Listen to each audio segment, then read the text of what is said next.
Исәнмесез, хөрмәтле милләттәшләребез. Бүген Дөнья студиясендә кунакта безнең бик мөхтәрәм кунагыбыз, якташыбыз, Казан егете. РСФСРның атказанган Татарстанның халык артисты Альберт Асадуллин. Альберт абый, исәнмесез? Исәнмесез. Шул кадәр шатмын сезне Казаныбызда, менә шушы студиябездә күрүгә. Соңгы мәртәбә мин сезнең белән бер 20 ел элек тапшыру әзерләп. 20 ел? 20 ел. Тыйнлы каналын караучыларга тәкъдим иткән идем. Менә насыйп булгач, шул кадәр гомер узган, хәтта ышанасы да килми. Менә кабат очраштык, Альберт абый. Аллага шөкер дигән. Аллага шөкер. Ничек хәлләрегез? Казанга нинди җилләр ташлады? Ой, әлхәмдүлилләх. Исән сау күрәсезне, сау саламат. Ну, Казанга кайттым, шушы менә шушы мәртәбә кайттым. Туганнарымны күрергә. 2 ел менә монда булмадым иде, менә шу пандемия булды миңа. Аны миңа бәреп җиңеп чыктыгызмы? Ия, Аллага шөкер. Менә причем 2 ел элек менә шушы ковидны монда Казанда электирдем. Ия. И монда больница яттым, 20 көн. И ну Аллага шөкер, сау саламат. И Аллага рәхмәт әйтәм.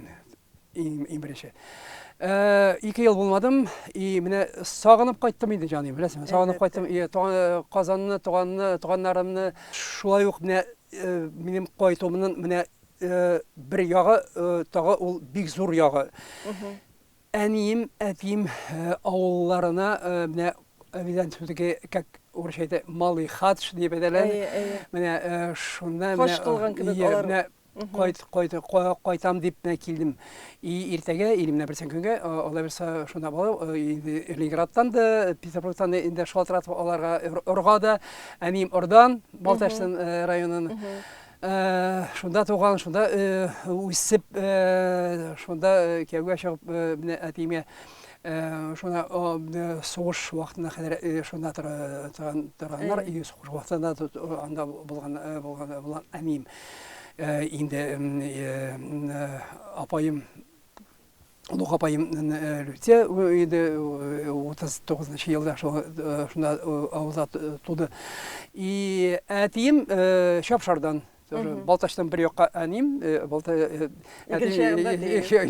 Шапшарда әтием туган, шунда да үскән. И менә шул авылларга барып кайтырга менә иң зур теләгем шунда барырга 6 елда. Китті бізден, и менә оның кету вақытынан бір 10 или 15 ел менә біз әнием белән олайда улым онытма дие, менә туган якларны, син туган инде шәһәрен естәсен Ленинград, Казан.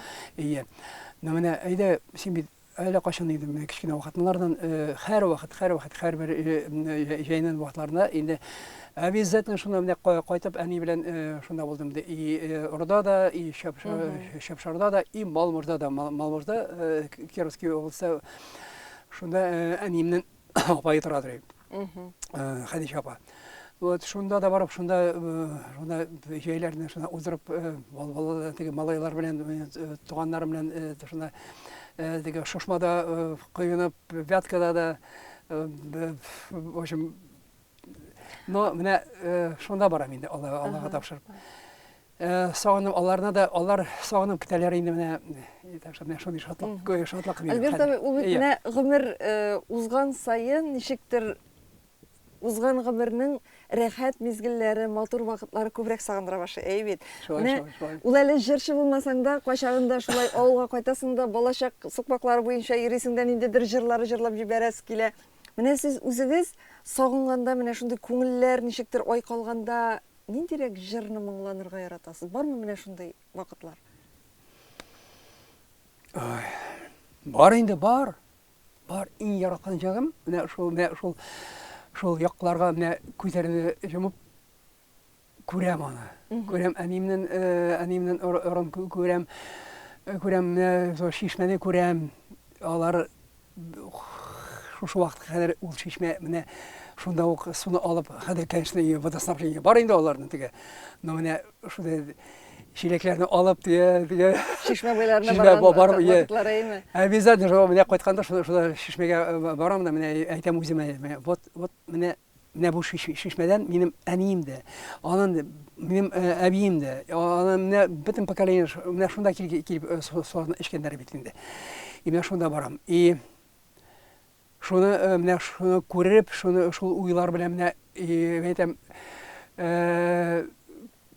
күзне ябып менә күрәм аны хәзер дә. Нинди җыр белән моңлар җибәрәсез? Хәзер. Яле берәр куплет булса да. Иә. Туғаны жерім, сүйген ауылым, бигрәк ямлы күңелгә.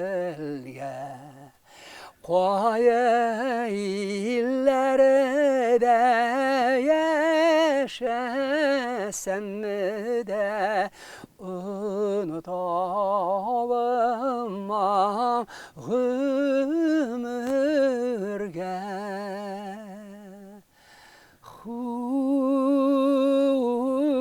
Huşağlım minen sələmin ərküt Tağı jilləri iskənədə Min jırlarımın sinədə soğunub Özülüb iskə düşkənədə Matur bula, yemli bula, yaz günlerin jeylerin. Seni bulasam bir qaytırımın yazları kebek eğlenip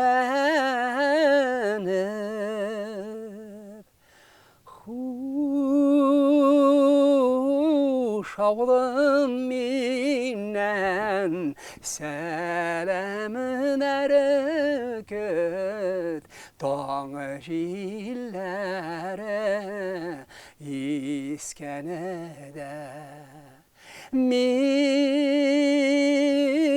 jırlarımın sinədə soğunub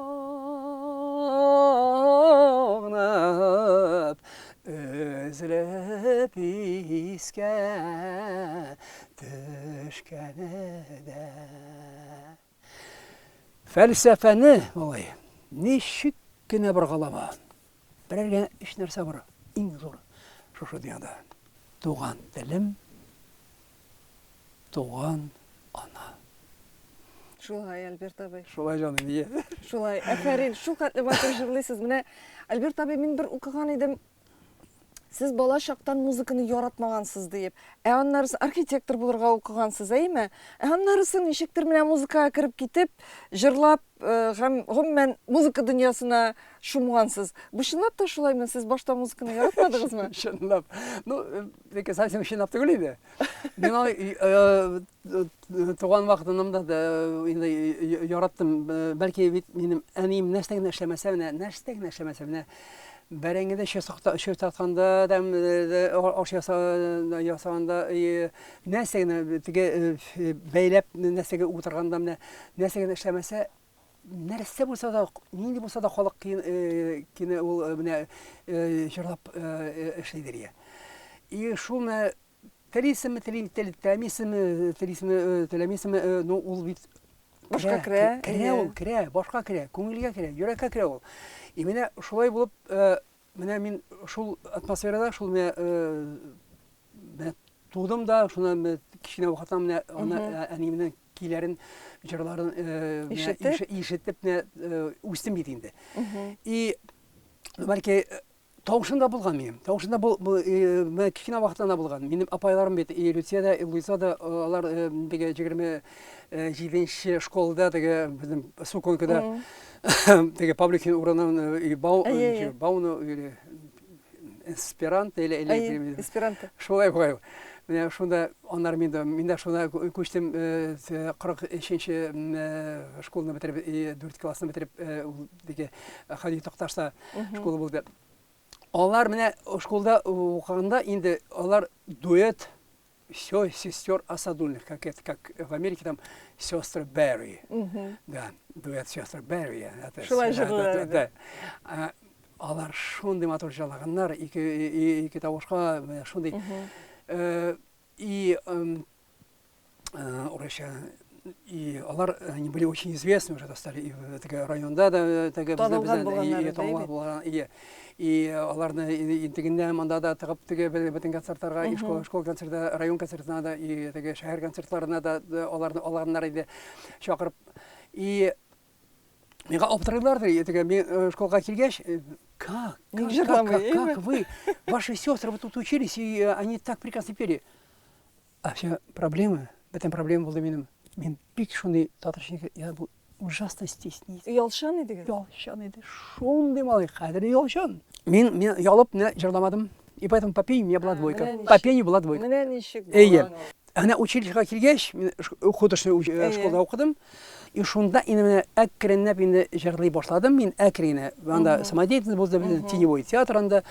И менә шунда әкренә җырлый башладым инде.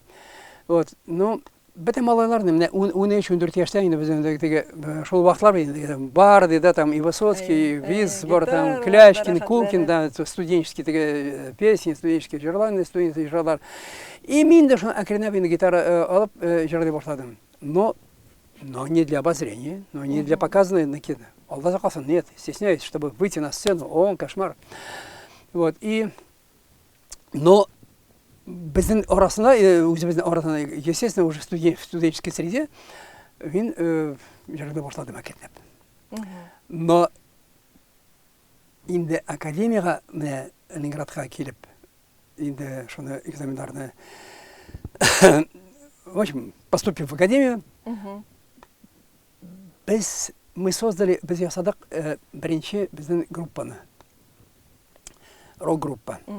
Рок-группа «Призраки».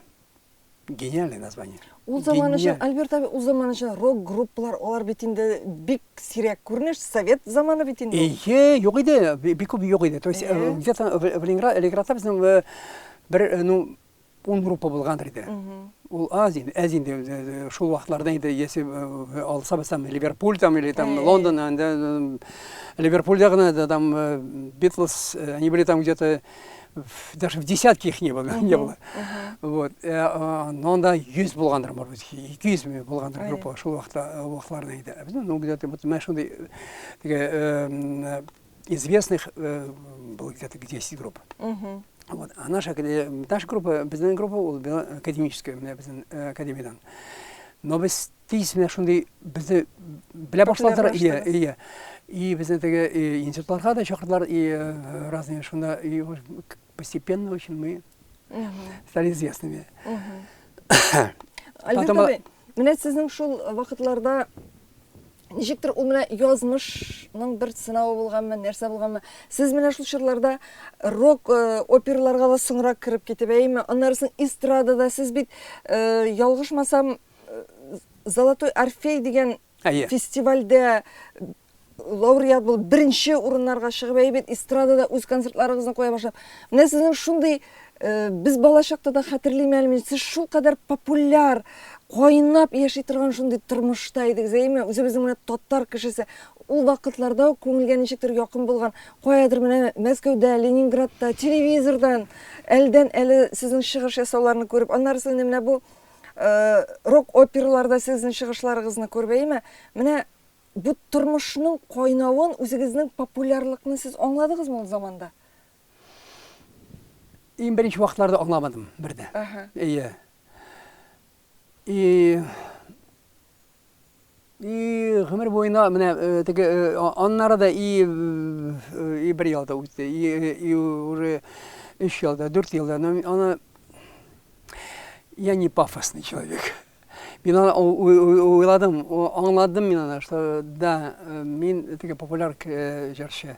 Но это мне, к великому счастью моему, меня, ну, не сделало пафосным. Мене шуны күрә бирәм дә потому что, бәлки, мине шуны хәтта күп сұраулар бар еді, но предложение было быть, переехать в Москву, Мәскәүгә, келегез Москваға, Ленинград, это все, да, это наша культурная, типа, тогда шул айталар столица, типа, культурная, но все, Москвада, все, эшләр шуны Москвада, и продвижение здесь в Москве, но белмим, шуны Ленинград, ведь язмыш бит инде, дисен, без үзебез аны почти не выбираем татарский. Үзебез сайламыйбыз. Сайламыйбыз, ие. Менә белмим, әллә ни дим, Алла Тәгалә шунда китергән икән. Потому что мин мөмкинлек булган и Мәскәүгә дә барып шунда керергә там Строгановский училище главный или МАИ, Московский архитектурный институт. Но менә Ленинградка киттем. Уже үзем дә шуны бик аңламыйчы, все безнең бір малайбыз, шуны все, Ленинградқа киттек деп. И менә шунда менә башланды шунда инде менә. И аптырайсың бит менә, академияны бетереп, даже 1 ел узмады, ярты ел булгандыр инде, да, ярты ел. Ярты ел узды да, и мин сәхнәдә булып чыктым менә. Шул менә чакырдылар инде улук музыкант, ул бик организатор, музыкант, гитарист великий, организатор, создатель первой беренче рок-группы Туглинда улуктла, ВИА, вокально-инструментальный ансамбль дейләр, группа поющие гитары, Анатолий Николаевич Васильев. Шул мине кайдан да ишетеп, ул үзе мине күрмәде бит. Күрмәде, уже ишетмәде, но аңар кемдер әйткәндер. Шунда җырчы бар, менә ул тигән Пушкина, безгә нам не давали уже рок-группам таким очень крутым. Безгә бирмәделәр, бер клубта да эшләргә бирмәделәр инде. 71-2 елларда. И без такие лучшие группы, сильные такие рок-н-ролльные, которые мы там несли страшную авангардную там музыку. И мы выступали в Пушкине, известный наш, да, Царское село, Пушкин, в Доме офицеров. Именно шунда, и кемдер анын дусларынан bir muzikant шунда безгә бик күп музыкантлар киләдер. Финляндиядә да безгә киләдер. И ишетеп әйткәндер, ты ищешь, Толя, ты ищешь уже так долго, и у тебя нет орфея, а режиссер Марк Розовский, известный, который ставил нам оперу, он говорит, нет, мне это не годится, ни этот, солист, который у тебя есть три солиста главных, yok, мега алар, мне ошамый, yok, алар орфей түгел. Кайдандыр алар минем адресны белеп тапканнар. Тег вакытлар интернет yok, нәрсә yok, телефоны, даже телефоным да толком булмады минем. Телеграмма килгәндә шуны, есть интересное предложение. Позвоните, пожалуйста, по телефону такому-то. Анатолий Васильев. Әле аңламыйсыздадыр? Бер дә аңламыйм. Нинди Васильев, кем Васильев? Әле ойга килде, теге, может быть, халтура какой-то, может, без халтуры ясый, чтобы как-то поддержать свои. Вот. Бардым да теге, бидем йортын пишмаганда телефонный будка бар иде. Шунда бардым да шалтыратам. Здравствуйте, Анатолий Николаевич. Здравствуйте, Альберт. Альберт, вот вы знаете, конечно, рок-оперу первую в мире, которая была создана 3 года назад. Я говорю, ну, конечно. Вы имеете в виду Иисус Христос, да? Jesus Christ Superstar. Он говорит, да, ну, вот Иисус Христос, да. Так вот, в нашей стране вот, родилась наша советская рок-опера. И мы вас приглашаем на прослушивание. Хотим вас пригласить на главную партию Орфея. Менің аяқларым Калтырый башлады. калтырай башлады. Я тоже я затряс, но я голосом не көрсетпедім. Я говорю, да, я очень рад, спасибо. А мне это в голове уже быстро там Ян Гиллан, там же, это Иисус Христос исполнял. Ян Гиллан, великий, это вокалист группы Deep Purple. Вот, и я говорю, Ян Гиллан там, в Лондоне, Иисус Христос. А тут меня начали. А это я параллельно, он что-то говорит, а я мне он что-то говорит. Вот, и вот это. Ну, давайте, если можете, давайте завтра. Приходите. Прям ко мне домой приходите. Вот, я живу на Декабристов, это прям самый центр города, где там растральные колонны там рядом. Вот. И я говорю, да, хорошо, говорю, и как бы так не выдаю себя, да, көрсетпеймін такая, что я там весь волнуюсь. Вот. Келдім, да, в общем, короткое прослушивание, маленькая хитрость татарская, Журбин, композитор. Он говорит, ну что, Альберт, ну давайте сейчас попробуем вот первую арию. А я-то нот-то ведь не знаю никаких. Я же никакой не художественной школы, из его училища, не школы, ничего, даже музыкальной студии даже не брахащан там, ешкино, в общем, крематами проходят, да. Ну, он так, я смотрю, так, он играет и говорит, вот, давайте посмотрим, попробуем. Я говорю, ну, давайте. А так как ты, когда, ну, ты не знаешь, ты слухач. В мире оказалось не Асадуллин один. Половина музыкантов, рок-музыкантов, они все пришли самоучками. Да. Ну, вот. И мен тағы бір мәртебе көрсетті, и мен уже үшінші мәртебе просто аккомпанируют, чуть-чуть так поддавая мелодию. Жерладом. Они так переглянулись, друг на друга, смотрели так. А может, второй попробуем? Только, да, вот, давайте-ка вторую. А вторая такая, драматия. А первая ария такая, не срывай его, золотой цветок. Такая лирика такая, красивая, такая кантиленная, такая. Не срывай его, золотой цветок, где росы непорочная капля. Ты опустись на траву и сквозь хрусталик росы посмотри на мир, посмотри на солнце. И так далее. Они переглянулись так, я уловил этот взгляд. Не придал значения как бы. Вторую, давайте попробуем вторую. Я говорю, ну давайте. А вторая такая ядерная, такая, она такая рок-баллада, такая мощная, такая.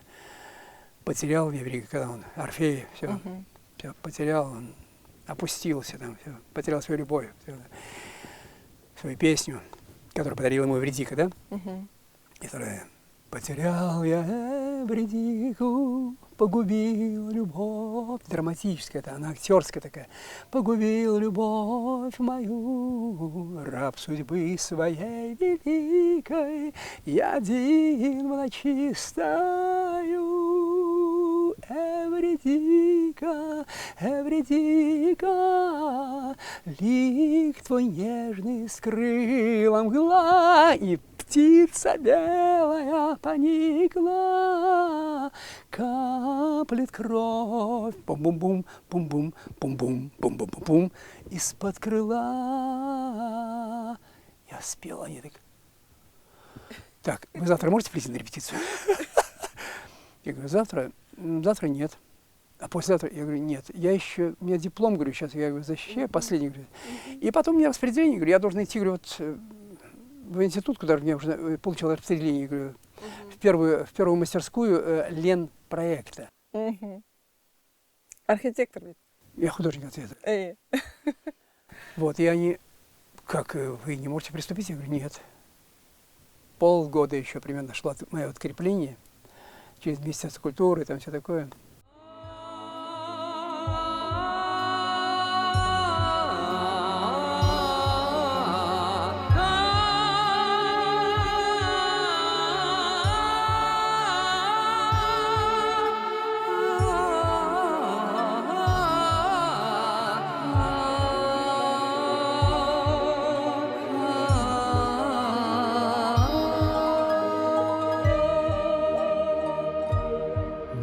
Срывай его, золотой цветок, где росы непорочная молочная капля. Ты опустись на траву и сквозь хрустали красы посмотри, посмотри на мир. Посмотри на солнце, на солнце.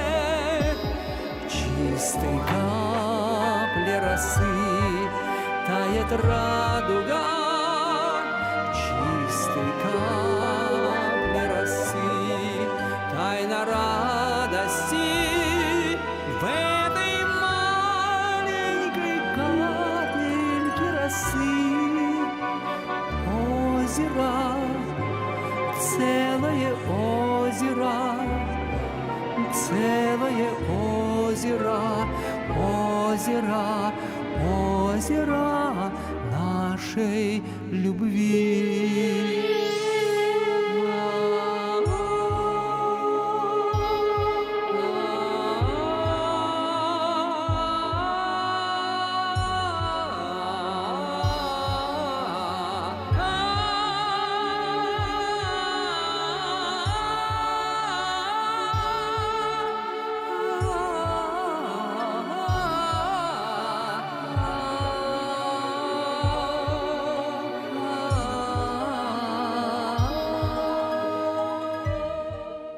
Менә шуннан соң бит Орфей белән Эвредикадан соң сезнең әле татарчалар да булды бит, рок опералар.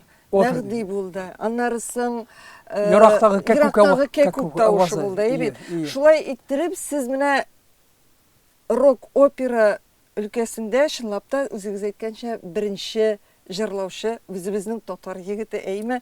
Һәм нәтиҗәдә сез бит әле бөтен Союз энциклопедиясенә менә шушы рок операларда җырлавыгыз белән энциклопедиягә кертелгән безнең артистыбыз, җырчыбыз. Не только в нашей стране, есть международные, всемирные,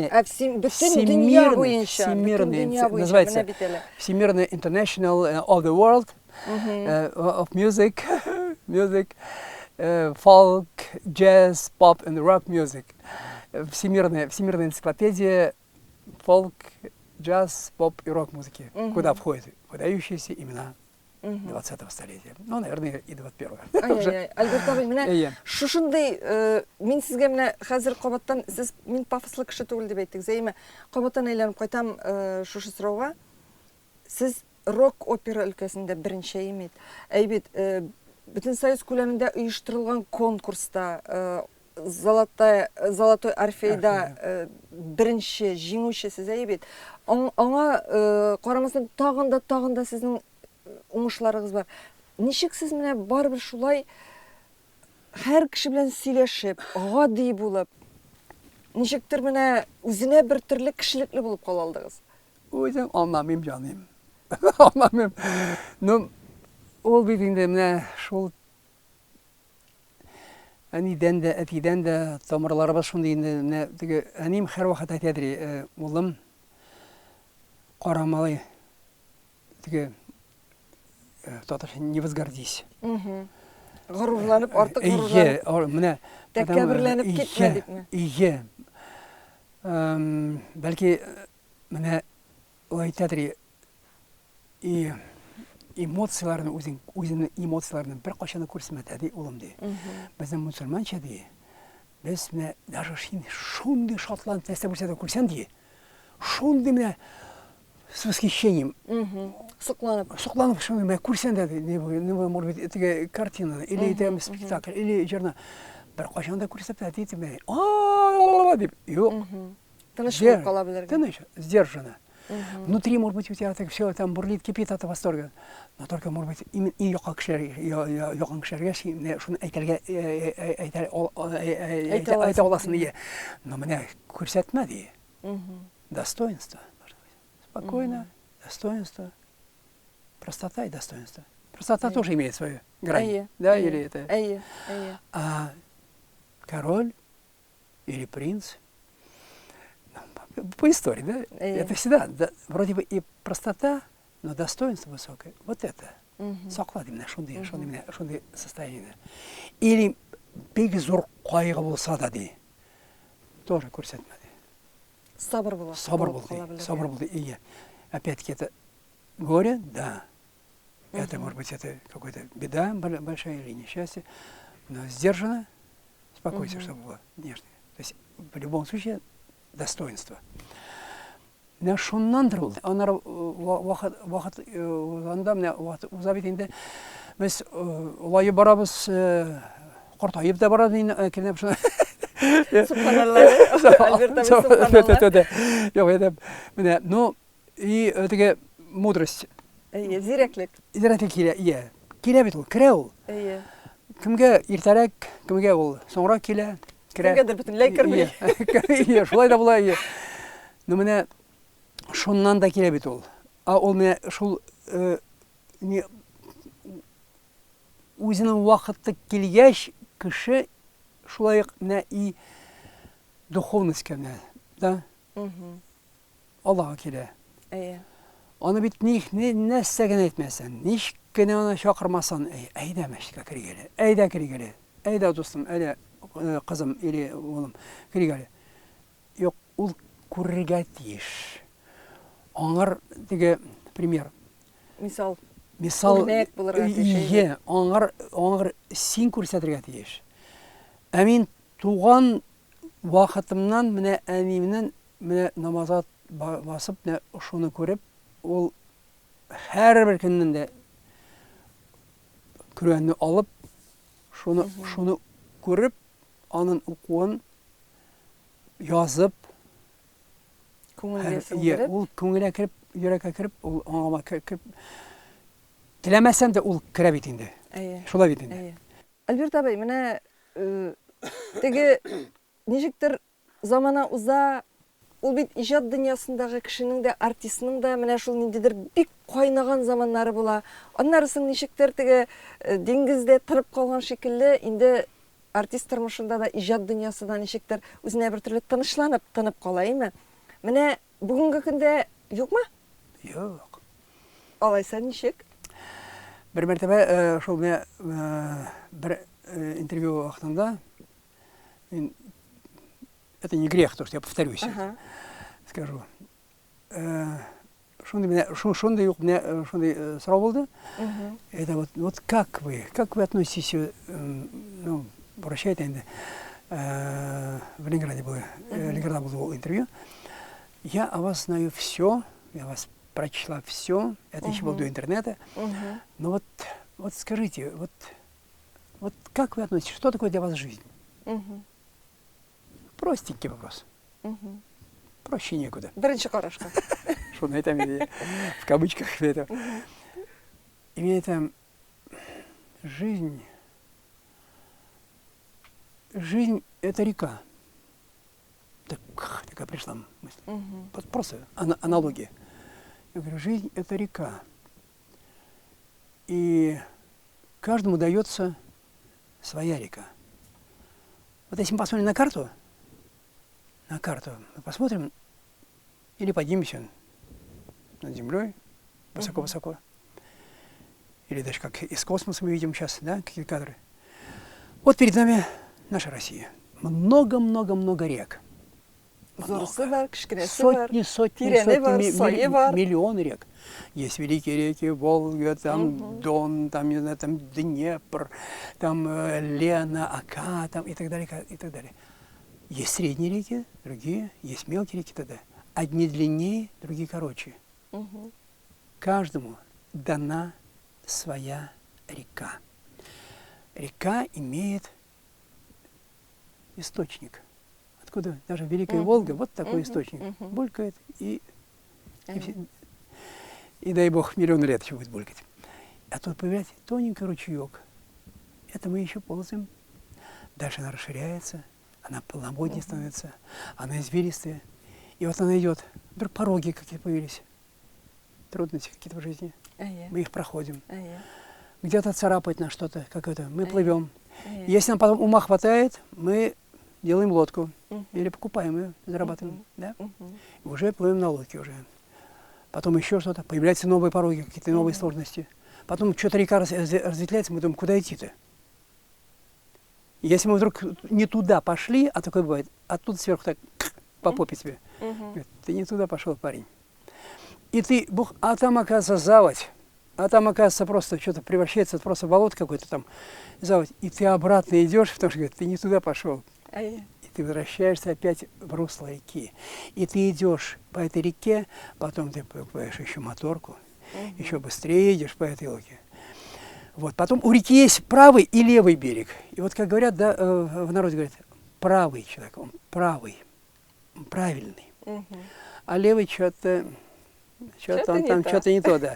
И поэтому можно плыть или по левому берегу, неправильными делами своими заниматься, или можно по правой реке, по правой стороне пройти. Жизнь. Это вот Бог дает. Это дает вот это. И, например, потом какой-то вдруг водопад пошел. Ты падаешь туда, несешься. Или, может быть, убыстряется, уклон появляется, ты несешься быстрее по этой дороге, реке жизни. Потом вдруг после опять затишье. Опять Бог и гладь опять пошла спокойная. Потом это спокойствие непростое. Ты знаешь уже, что вот за этим поворотом будет пороги, и потом будет новый водопад. И опять тебя несет. Но у тебя уже хватило ума и мудрости. Ты берешь свой челн, свою лодку и перетаскиваешь с трудом, ну, с усилием, и перетаскиваешь этот участок, и ты приходишь туда, где опять спокойно. Но ты преодолеваешь эти трудности и сложности. А потом, в конце концов, твоя река, она впадает в море. И она и растворяется. Растворяется во Вселенной. Ай-яй-яй, нинди фәлсәфи уйлар сезнең Альберт абый. Әйтегез әле менә. Сез миңа тулы бер тормышны сөйләп бирдегез хәзер, әйбит. Шушы елга мисалында. Бүген Так что я не спокойствия нет. Юк. Бүген сезнең тормышыгыз нинди уйлар, нинди эшләр, нинди иҗади планнар белән шөгыльләнгән? Все не расскажу. Хәзер, үш дүрт проект, в которых я шли. Беренче это мои, как бы обычные, такие как бы обычные никогда у меня не бывает, но тем не менее привычные, да, когда есть предложение, да, и это концерты, когда они очень, не совсем радостные для меня. Потому что это работа под фонограмму, да, в каких-то программах, да. Слава Богу, я востребован. Слава Аллаху шукр. Альхамдулилля. И поэтому это концерты, вот такие большие концерты, там блоком или отделение работы. Потом второй проект, икенче проект с джаз-бендом. Это потрясающие, супер великолепные музыканты, 6 музыкантов. Это джаз-бенд Олега Кувайцева. Олег Кувайцев – это знаменитый музыкант джазовый. И вот у нас родилась такая программа, и мы делаем потрясающие совершенно вещи, и где я пою и джазовые какие-то стандарты замечательные, великие, типа «Buonasera, signorina, buonasera, it is time to say goodbye to Napoli, those heart was to whisper, buonasera, with an amor above the Mediterranean Sea», и так далее. Вот, или «Bésame mucho, como si fuera», и так далее. Или там «San Francisco morning, coming clear and cold. Don't know if I'm waking or I'm dreaming. Riding with Fats Fella», и так далее. Все петь не буду, иначе надо заинтересовать просто сначала, да? Что пригласил я. И это джаз-программа. И самое потрясающее в этой программе, это шоу, то, что мы делаем старые песни, в джазовых очень классных обработках. Очень классные обработки, не знаю, там, в общем, наши русские, да, советские песни великолепные. Вот, это второй проект. Третий проект – это мюзикл. Как же? На моем счету уже примерно уже где-то порядка, там, в общей сложности где-то порядка 12 рок-опер и мюзиклов. Мюзикл «Кентервильское привидение». Перед вами Сара Кентервиль. Вы видите меня? Видите, да? На самом деле, сэр Кентербель это привидение. Поэтому его не видно. Сізді көресіз. Вот. И это великолепный мюзикл, классная музыка. А четвертый проект – это драматический спектакль, где я играю драматическую роль, а даже точнее две роли. Играю как бы своего сверстника, музыкант, певец. Потрясающий спектакль, называется «Неужели это было?» Такой сегодняшний и несколько ретро. Неужели это было? Все с нами. И мы приходим опять сюда. Там тоже очень интересно. Он музыкальный очень, и там я пою немало. Жердем Дюрт Биш Жер, он весь музыкальный такой. Но другие персонажи тоже Олар Жерлара. Великолепный. И играю еще старика. Какой старичок такой выходит. Классный такой. Сразу зрители даже поначалу не узнают, потому что у меня там парик, шляпка какая-то там такая на мне. Такой выходит. И пошло. Очки там. Трясущий стих. Вот. И поэтому вот 4 проекта, это как минимум. Сейчас начинаем работу на Хайрбаштабе, башладық енді. Но от турнамент әйтмеймін, еме, потому что я чуть-чуть суеверный, потому что я... Это не суеверие, это называется, если говоришь одному, другому, третьему, четвертому, эта энергия, она расходится. Шар делится на много частей. Планlarını әйтмей тұру яқшырақ. Шулайда, Қазанға қайтырға, Қазан тамашашысы сізні бит яраталар. Бірер проект білән концерт берігемі? Жоқ му шундай тілек? Янıyım, шақырығыз, келем. Шақырушы yok. Yok, шол, нешлеп білмеймін, бірді, аңламайым. Мене ақтық мәртебе мен только қашан 18 жылда, 19 жылда болдым. Февраль башында болғай. Ие. Менің теге юбилейный концерт был Ленинградта, Санкт-Петербургта. И шуны рахмәтләрне әйтәм иде. Хәзер дә әйтәм и Рустам Нургалиевичка и Василий Гаязовичка әйтәм бик зур рәхмәтләрне шушы вакытка һәр вакыт бөтен гомер буенча әйтермен. Шундый бик әбәт и Ленинградта да узды, и менә Ишалада да булдым, и Бугелмәдә дә булдым, и Нижнекамскида шундый менә бөтен шундый главный Әлмәттә дә шундый и актык концерты иде шушында килеп Казанда филармонияда булды. И менә шул вакыттан менә бер мәртәбәдә Бу инде күбрәк шушы пандемиялар, шушы хәлләр белән дә бәйле. Шулайдыр да, ияз генә бар. Һичшиксез менә бүгенге тапшыруда бу үзенә бер төрле теге тормышка аша торган бер шундый мәгълүмат булып, әйме, сезне кабат Казанда күрәс килә Альберт абый. Мин дә шуны телим инде җаный. Рәхмәт. Сезне һәрбер рок-операдан да, джаздан да, һәм гомумән эстрададан да, татар җырларында, гомумән сезнең иҗатыгызны, тулы бер иҗатыгызны күрәсе килә Казанда. Насыйп булсын иде менә шул очрашырга. Иншалла, шулай булсын. Атласицы күлмәгенне якасы уясы бар, битләрендә кояш уйный, айгана уясы бар. Их тала икән беләгем, сине бер көнне күрми торсам, яна минем йөрәгем.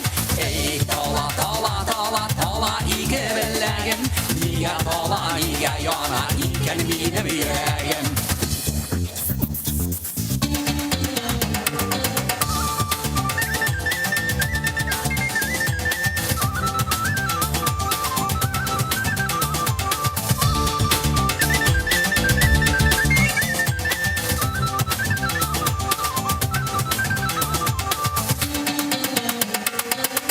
Беләзегеңне калдырма беләгеңне, бер сөям дип, бер сөймим дип яндырма йөрәгемне.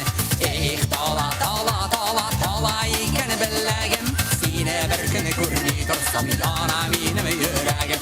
Их тала ике беләгем, нигә тала, нигә яна икән минем йөрәгем.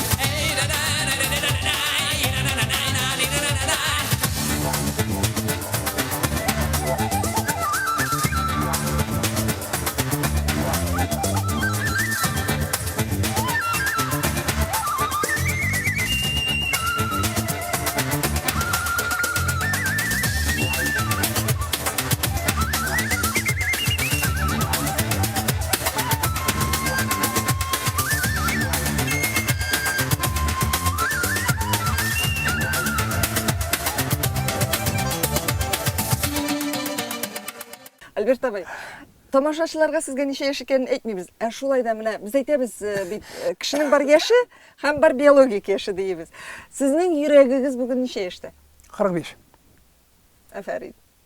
Менә Альберт абай шулай 45 яшьтә булып, шулай яратып, яратылып, тормышка гашык булып, иҗат итеп, һәм сезнең елгагыз әле шарлавыклары белән, ниндидер теге борылышлары белән һаман да әле менә шулай шау-гөр килеп торсын. Мин сезгә саулык телим. Һәм әлбәттә концертларыгыз булып Казанда һичшиксез Алла бирсә булыр әле сезнең концертыгызда. Амин, иншалла. Күршергә язсын дигән теләкләр белән мин сезнең белән саубуллашам. Рәхмәт, иншалла. Рәхмәт. Хушыгыз. Хөрмәтле милләттәшләребез, бүген Дөнья студиясендә кунакта Санкт-Петербург шәһәрендә яшәүче үзебезнең якташыбыз, Казан егете, РСФСРның ат кызыны, Татарстанның халык артисты Альберт Асадуллин иде. Әңгәмәне Энҗе Шәһидинова алып барды. Киләсе очрашларга кадәр сау булышабыз.